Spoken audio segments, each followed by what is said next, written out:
Hi class, this is Ann Hoover and this is my predictive research presentation. My jurisdiction of choice was Alabama. So as you know, this case involved an assault where plaintiff Jason asked defendant Mark to punch him in the stomach while they were drinking, and defendant Mark ended up punching Jason in the face instead of the stomach. And there was an issue of whether Jason could give consent to be punched since he was drunk. So I'm going to start with the issue of consent. And I started off my search into whether Jason could give consent while he was intoxicated by looking at the American Jurisprudence, second edition, section 112. And the American Jurisprudence is not binding law, but it's still persuasive authority in legal matters. So I'm going to switch over to Westlaw to show you what I found. So I found this jurisprudence section by typing in consent and then DR and then this little star here and then NK, so that Westlaw could search for drink, drank, or drunk, and then assault and battery. And then I went over to the side and hit supplemental sources, and I found this American Jurisprudence, second edition, section 112, regarding the ability to give consent as a factor in defense to civil assault or battery. And I scrolled down and found here in the footnotes that a person who is unconscious or insensibly drunk cannot give consent to physical contact. So this would be an issue for the defense, since if Jason was insensibly drunk, he could not have given consent to being punched. And I found some case law regarding this issue of consent, of giving consent while being drunk, in Wright v. Waller in the Supreme Court of Alabama. And I found this case on Westlaw by simply typing in consent while drunk and then scrolling through cases until I found this case. And in this case, we can see that the judge said that it is evident that drunkenness, when it goes so far as to absolutely destroy the reason, renders a person in this state, so long as it continues, incapable of contracting, since it renders him incapable of consent. So this case was about a contract being written up, but I think that it still applies in our assault case, since the content of this sentence is regarding consent. So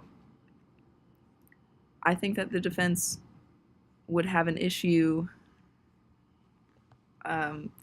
defending Mark,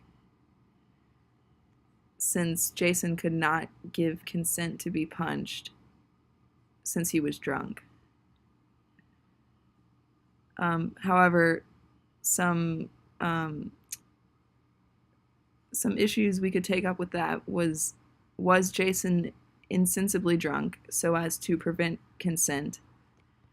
And it's unclear from the facts how drunk Jason was during this incident, so if we could find that he wasn't insensibly drunk, we could possibly use that to our advantage. However, there's still the issue of if consent to punch Jason's stomach is considered consent to punch his face.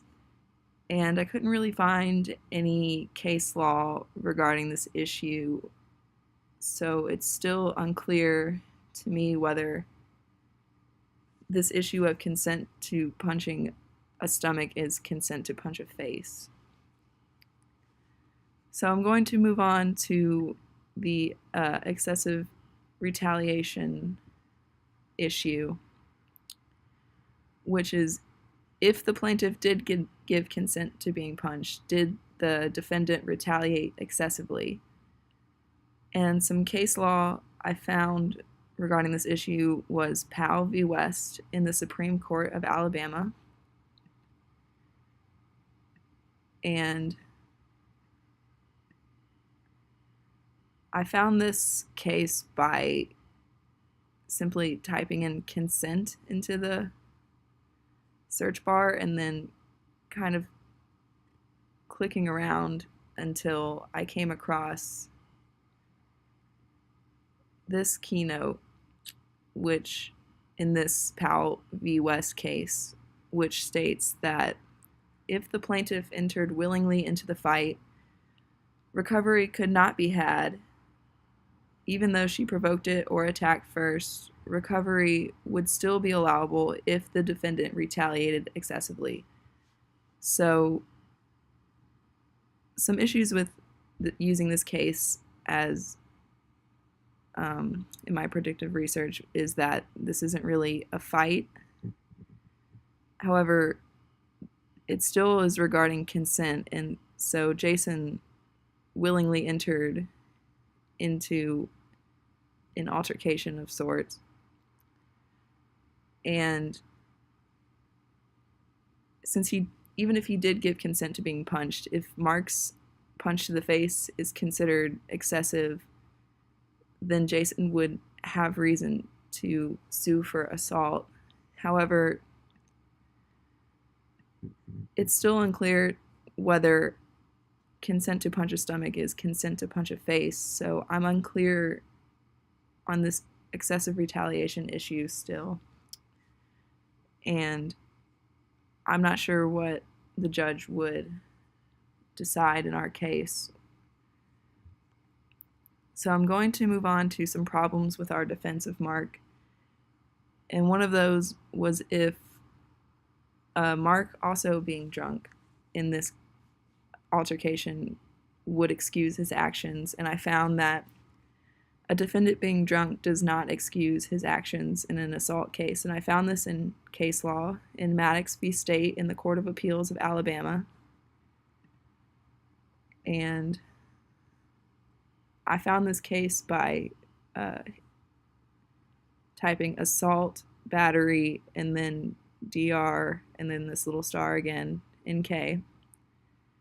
And I came across this case that states that the law is that voluntary drunkenness is no defense to a charge of assault and battery unless the degree of intoxication amounts to insanity and renders accused incapable of forming an intent to injure. So